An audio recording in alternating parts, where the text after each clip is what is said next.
हाँ, अभी आपको जो मनुष्य में हर बॉडी में मनुष्य बॉडी में चक्रों की स्थिति होती है, वो हमारी जो सहयोग करती हैं हमारी दीदी है साजिका जी, वो आपको एक्सप्लेन कर रही हैं। Good morning all of you.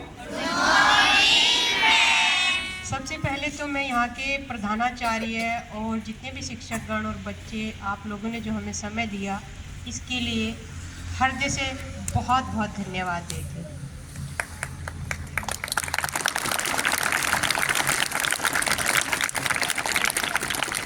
शिक्षक हैं और एक भविष्य का निर्माण करते हैं। आप और हम पूरी ताकत लगाते हैं कि बच्चा एक अच्छे मार्ग पे जाए। आपको हमें उसका थोड़ा पारिश्रमिक तो मिलता है, लेकिन हम चाहते क्या है कि कुछ ना हो, कल ये बच्चा अगर अच्छे मार्ग पे होगा तो कहीं ना कहीं वो हमें भी याद करेगा, या उसमें हमारा भी कहीं ना कहीं योगदान परमात्मा की नज़रों में कहिए या समाज की नज़रों में कहिए शामिल रहता। और उसके बाद मैं आपको हम अपना भी या हम सबका भी परिचय दूंगी कि हम सहयोग टीम की तरफ से आए हैं, जो आपके मान्य परिषद ने भी इसको अनुमति दी है कि बच्चों को मेडिटेशन यानी ध्यान कराया जाए, ताकि उनमें जो इनबैलेंस यानी असंतुलन की स्थिति है वो बिल्कुल संतुलन में आ जाए। और क्योंकि जो मानव का शरीर है, इसमें एक सूक्ष्म शरीर भी होता है। ये बहुत गहन हमारे ग्रंथों में लिखा हुआ है, लेकिन ये उजागर पहले नहीं हुई थी। ये हमारी परम पूज्य श्री माता जी निर्मला देवी ने इसको पूरी तरह डिफाइन किया, समाज के सामने रखा, धीरे धीरे ये फैलता गया। और जो चीज़ हमें मिली है उन्होंने भी हमको निःशुल्क दी थी, और ये आज निःशुल्क है। 170 देशों में ये बिल्कुल निःशुल्क है। अब जो बच्चे सुन रहे हैं वो बड़े ध्यान से, 10 मिनट से ज़्यादा का समय नहीं आपका लिया जाएगा, बड़े प्रेम से सुनिए। एक बॉडी हमारे अंदर भी होती है, जो आप इस चार्ट में देख रहे हैं, ठीक है।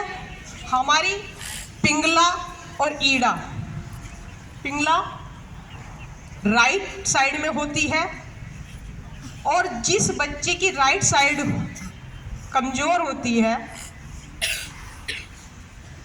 उसमें भी असंतुलन होता है, और जिसकी लेफ्ट साइड कमज़ोर होती है उसमें भी असंतुलन होता है। ये मेडिटेशन हम इन दोनों को संतुलन में लाके बिल्कुल मध्य जो सुषुम्ना नाड़ी है उस पर स्थित कर देता है। वैसे तो बहुत डिटेल है, लेकिन बीच में जो सुषुम्ना नाड़ी है, जब आप इसके संतुलन में आ जाते हैं तो उसमें 7 प्लक्सेज, जो डॉक्टरी भाषा में 7 प्लक्सेज कहा जाता है, हम उसे हिंदी में चक्राज कहते हैं। उन चक्रास 7 चक्रास की क्या क्या प्रॉपर्टीज है वो बच्चों को जानना शॉर्ट रूप में जरूरी है। सबसे पहला चक्र है हमारा मूलाधार। मूलाधार चक्र जो है उसकी ये विशेषता, ये क्वालिटीज़ होती है, जिसका ये प्योर होता है वो इंसान अबोध होता है।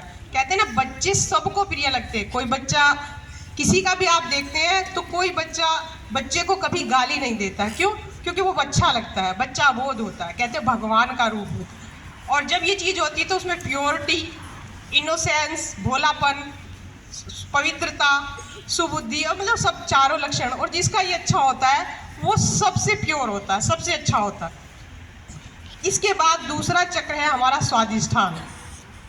इस चक्र की विशेषता या क्वालिटी ये है कि हमारे सर्जन का चक्र है। जैसे बहुत से बच्चे आपने देखा होगा कि ड्राइंग में बहुत अच्छे जाते हैं, बहुत से बच्चे गेम में बहुत जाते हैं। जब आप इस मेडिटेशंस को करते हैं, आपके अंदर क्या प्योर क्वालिटीज़ भगवान ने भेजी है या परमात्मा ने, या जो भी एनर्जी शक्ति आप उसको कहना चाहते हैं, वो यहाँ अगर ये चक्र हमारा खुल जाता है धीरे धीरे मेडिटेशन करने के बाद, तो वो उसकी प्योर क्वालिटीज आती है, और एक दिन उसका दुनिया में उसी क्वालिटी के लिए नाम होता है। आपने सुना होगा कि बहुत से बच्चे पोएम बड़ी अच्छी पढ़ते हैं, लेकिन वो साहित्य में कब जाएगा? जब ये चक्र आपका बिल्कुल क्लियर होगा। इसके बाद तीसरा चक्र होता है वो हमारा नाभि चक्र है। वो होता है हमारा संतुष्टि का चक्र। जैसे बहुत से लोगों के पास बहुत कुछ होता है, फिर भी उसकी इच्छा बनी रहती है, ये चाहिए वो चाहिए।